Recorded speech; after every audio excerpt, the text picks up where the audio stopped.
Hello guys, तो कैसे हैं आप सब। आज मैं आपके लिए एक डरावनी एनिमे सीरीज का स्टोरी एक्सप्लेन करूंगा जिसका नाम है समर टाइम एंडिंग। यह anime series supernatural, murder, thrilling और सस्पेंस पे बेस्ड है। इस एनिमे में हमें दिखाया जाता है कि कैसे एक लड़का अपनी दोस्त की मौत का रहस्यों को जानने के लिए अपना होम टाउन आया होता है, जो कि एक आइलैंड होता है जिसका नाम वाकामाया सिटी होता है। तो गाइज, ये था ओवरव्यू इस सीरीज का। अब मैं आपको एपिसोड की एक्सप्लेनेशन की तरफ लेके चलता हूँ। एपिसोड की शुरुआत में हमें एक लड़की को दिखाया जाता है जिसका नाम रहता है ओशियो कुफाने, और वो हमारे मेन प्रोटोगनिस्ट का आंखों को बंद करती है और बोलती है कि तुम इतने साल से हमारे शहर क्यों नहीं आए, ना तुम न्यू ईयर में आए, ना कभी हमसे मिलने आए। और वो धीरे धीरे करके उस बोट से किनारे तरफ जाने लगती है और हमारा मेन कैरेक्टर बोलता है कि तुम क्या कर रही हो। तो वो रहती है, उसी बोलती है कि तुम्हें मुझे भुलाना नहीं है, तुम मुझे नहीं ना भुलाओगे सेम्पाई। और तभी हमारा मेन प्रोटोगनिस्ट कोई अलग ही डायमेंशन में दिखाई देता है। वो बोलता है उसी को, रुको उसियो, और वो अपने तरफ आगे हाथ बढ़ाता है। तभी जो उसियो रहती है वो धीरे धीरे फेड होने लगती है और वो बोलती है तुम्हें मेरी छोटी बहन मियो को बचाना होगा। और तभी हमारा मेन प्रोटोगनिस्ट अपना हाथ आगे बढ़ाता है और वो सपने से जाग जाता है और वो एक सेक्सी लेडी के दो गुब्बारों के बीच में फंस जाता है, जिसके कारण उसका चेहरा लाल हो जाता है और वो अजीब तरह से अगल बगल देखने लगता है। फिर जो सेक्सी ग्लासेस वाली लड़की रहती है वो उसे एक थप्पड़ मारती है, जिससे हमारा मेन प्रोटैगनिस्ट का चेहरा लाल हो जाता है। और हमारा हीरो अपने आइलैंड को देखता है और बोलता है कि अब मेरा घर तो आ ही गया। और वो वहाँ से उतर जाता है। उतरने के बाद वो सबसे पहले करता है कि अपना बैग को उतारता है और वो आगे तरफ रास्ते की तरफ देखता है। तभी जो ओशियो की छोटी बहन रहती है मियो, वो साइकिल से स्पीड से आती है, क्योंकि उसे पता होता है कि जो हमारा सेम्पाई वो आने वाला है। और वो साइकिल से आती है चिल्लाते चिल्लाते, और वो आती है लेकिन वो उससे मिलने नहीं पाते। उसका ब्रेक फेल होता है, जिसके कारण ये होता है कि वो गिर जाती है। लेकिन वो हवा में उड़ती है तो उसका जो सुंदर पैंटी होता है वो हमारा मेन प्रोटोगनिस्ट को दिख जाता है, जिससे होता है कि जो हमारा मेन प्रोटोगनिस्ट होता है वो उसका मदद करने के लिए अपना हाथ बढ़ाता है। और तभी वो बोलती है कि मुझे बहुत गर्मी लग रहा था, इसलिए मैं पानी में कूद के नहाने लगी। और बोलता है चलो चलो अब टाइम हो गया, अब हमें घर भी तो जाना है। और वो आगे हाथ बढ़ाता है हमारा मेन प्रोटोगनिस्ट और वो दोनों बाहर आ जाते हैं। फिर वो सड़क से घर की तरफ जा रहे होते हैं। तभी मियो बोलती कि यहाँ के लोग कभी कभी मुझे स्ट्रेंजर जैसे दिखते हैं क्योंकि मैं उन्हें पहचान नहीं पाती। तो हमारा जो मेन प्रोटोगनिस्ट होता है वो बोलता है तुमको शायद वो दिखते हैं क्योंकि यहाँ बहुत से टूरिस्ट लोग आते हैं, जिसकी वजह से तुम्हें वो स्ट्रेंजर जैसे दिखते हैं। तो बोलती है मियो कि तुम आजकल बहुत ही नॉर्मल बात करने लगे। और बोलती कि क्या टोक्यो शहर बहुत अच्छा था, क्या टोक्यो शहर में क्या क्या होता था। तभी हमें एक सीन दिखाया जाता है जहाँ की एक जासूस बता रही होती है कि वो लोग दोनों अब पार हो चुके हैं। और अगले ही सीन में हमें हमारा मेन कैरेक्टर ओशियो के फ्यूनरल में दिखाई देता है। वो ओशियो के कॉफिन में एक फूल रखता है और वही कॉफिन में उसे एक फ़ोटो दिखाई देता है जो उसके बचपन का होता है, जहाँ की ओशियो और मियो और वो और उसके डैड साथ में थे। अब वो याद करता है कि जो ओशियो रहती है वो बोली थी कि तुम मेरा करी खाने के लिए टोक्यो से वापस आओगे ना। और अगले ही सीन में हमें दिखाया जाता है कि कुछ लोग बात कर रहे होते हैं कि उसी का पोस्टमार्टम हुआ। और तभी हमारे मेन प्रोटोगनिस्ट के पीछे से एक फ्लैश लाइट जलता है। फिर इसके बाद होता है कि उसका जो दोस्त होता है उसे पीछे से हक करता है और वो रोने लगता है। वो बोलता है कि मैं उसी समय था जिस टाइम उसियो का देहांत हुआ, मैं उसे नहीं बचा पाया, वो एक बच्ची को बचाते हुए मर गई।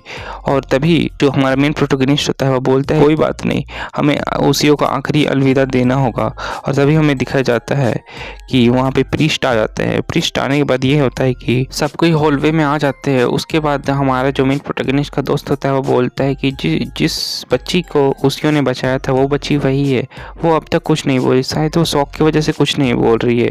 और तभी हमें दिखाया जाता है कि जो श्राइन के प्रीस्ट होते हैं वो बोलते हैं सेम्पाई को कि आओ मुझे थोड़ा सा मदद करो। और तभी दिखाया जाता है कि सीन यहाँ खत्म हो जाता है और हमें दिखाया जाता है कुफानो फैमिली हाउस में वो लोग खाना खा रहे होते हैं और वो ओशियो को भी खाना चढ़ाते हैं। और जिसके बाद बोलते हैं कि भगवान उसकी आत्मा को शांति देना, सभी प्रेयर करते हैं। और हमें घर के बाहर दिखाया जाता है कि मियो वहाँ खड़ी होती है और अपने ही घर को देख रही होती है। और तभी वहाँ पुलिस ऑफिसर आता है और बोलता है मियो तुम ये क्या कर रही हो अंधेरे में। तो मियो देख के हंसती है और फिर हमें दिखाया जाता है कि जो हमारा मेन हीरो का दोस्त उसे फ़ोन करता है और वो बताता है कि जो ओशियो का बॉडी था उसमें मार्क्स पाया गया है और उसका गला को दबाया गया था, जिसकी वजह से उसका मौत हुआ, ये एक मर्डर है। और तभी जो हमारा मेन प्रोटोगनिस्ट होता है हैरान हो जाता है। वो बोलता है ये कैसे हो सकता है, और वो बहुत सारा चीज़ बताता है कि उसका बॉडी को मैंने खुद अपनी आंखों से देखा था,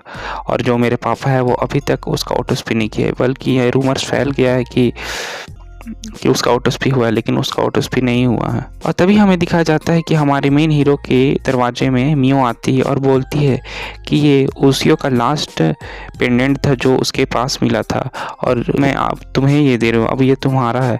और वो फिर वो उसे लेके रोने लगता है, और साथ मियो भी उसके साथ रोने लगती है। वो बोलती है कि वो क्यों चली गई। और तभी हमें दिखाया जाता है कि सुबह हो जाता है, और ये 23 जुलाई का समय था। मियो के डैड और मियो खाना बना रहे होते हैं, और सीन रेस्टोरेंट में वेटर का काम कर रहा होता है। वो सबसे उनका ऑर्डर पूछ रहा होता है। पुलिस ऑफिसर वहां आ जाता है और वो नूड फोटोज देखने लगता है, जिसके बाद होता है ये कि हमारा मेन प्रोटोगनिस्ट पीछे से उसे देखता है और बोलता है ये क्या कर रहे हो, ए ताका झाकी बंद करो, बोलता है पुलिस ऑफिसर। और तभी मियो आती है, और जो पुलिस ऑफिसर रहता है बोलता है मियो आज तुम और भी खूबसूरत दिख रही हो। तो मियो शर्मा जाती है और बोलता है कि सुबह 8 बजे मैं जब उस बच्ची के घर पहुंचा तो वहां से सब लोग गायब थे। और तभी हमें दिखा जाता है कि हमारा मेन प्रोटोगनिस्ट और जो मियो रहती है वो रेस्टोरेंट से बाहर आ जाते हैं, और मियो कोई सड़क के किनारे बैठी हुई रहती है, वो उदास रहती है। और तभी हमारा मेन प्रोटोगनिस्ट उसके साथ आके बैठता है और बोलता है क्या हुआ। तो वो बोलती है कि मैंने उसे देखा है। तो जो मेन प्रोटोगनिस्ट होता है वो बोलता है क्या देखा है। तो वो बोलती है एक शैडो। तो ये शैडो क्या होता है। तो बोलती है कि अपनी बहन का शैडो देखा है, और जिसके कारण मेरी बहन का मौत हुआ है। मुझे लगता है कि वो शैडो ही उसे मारी। अचानक वहाँ पे एक बूढ़ा आदमी आता है, वो बोलता है इसे शैडो सिकनेस कहते हैं, जो कोई इस शैडो को देख ले वो शैडो उसे मार देता है, और ये जगह खतरनाक है, तुम लोग दोनों यहाँ पे मत रहो। ये आइलैंड वर्ल्ड वॉर से पहले ये केसेस बहुत होते थे, यहाँ शैडो बहुत दिखाई देते थे। फिर वर्ल्ड वॉर 2 होने के बाद शैडो कम हो गए और ये अचानक फिर से होने लगे हैं। इतना बोल के वो बूढ़ा आदमी वहाँ से चला जाता है। तब मियो बोलती है मेरी दादी बताती थी ये कहानी कि ये शैडो होते हैं, और जो लोग इसे देख लेते हैं वो शैडो उन्हें मार देते हैं और उनकी जगह ले लेते हैं। तो जो बोलता है कि और फिर मियो बोलती है कि शायद उसियो के साथ भी उन्होंने ऐसे ही किया होगा, क्योंकि उसियो और मैंने उसे देख लिया था उसियो के शैडो को। तो वो बोलता है ये क्या बोल रही हो, इतना गंदा मजाक तो मत करो। तो मियो बोलती है तुम मेरे ऊपर यकीन करते हो। तो बोलता है मैं हमारा मेन प्रोटोगनिस्ट हाँ करता हूँ। तो तुम्हें मेरे साथ ऊपर माउंटेन वाले श्राइन में चलना होगा, वहाँ एक जो प्रीस्ट है वो तुम्हें बता देंगे सारा राज इस आइलैंड का। जब वो दोनों श्राइन में पहुंचते हैं तो वो घंटी बजाते हैं तो कोई आंसर नहीं देता। उसके बाद होता है ये कि मियो जंगल की और झाड़ियों की तरफ देखने लगती है। झाड़ियों में उसे कुछ हलचल सी महसूस होती है। तब वो सीन को बोलती है कि वहाँ कोई खड़ा था। तो वो बोलता है कोई तो खड़ा नहीं है, लेकिन अचानक से वो उसका हाथ पकड़ के उसे जंगल की ओर ले जाती है। जंगल के अंदर जाने के बाद ये होता है कि वो दोनों अगल बगल देखते हैं तो वहाँ पे कोई नहीं होता, लेकिन उन्हें एक गनशॉट की आवाज़ देती है, और तब आवाज़ का पीछा करते हुए सीन और मियो वहाँ जाते हैं। तो वहाँ पेड़ के नीचे वही लड़की घायल रहती है जो सीन को बोट में मिली थी।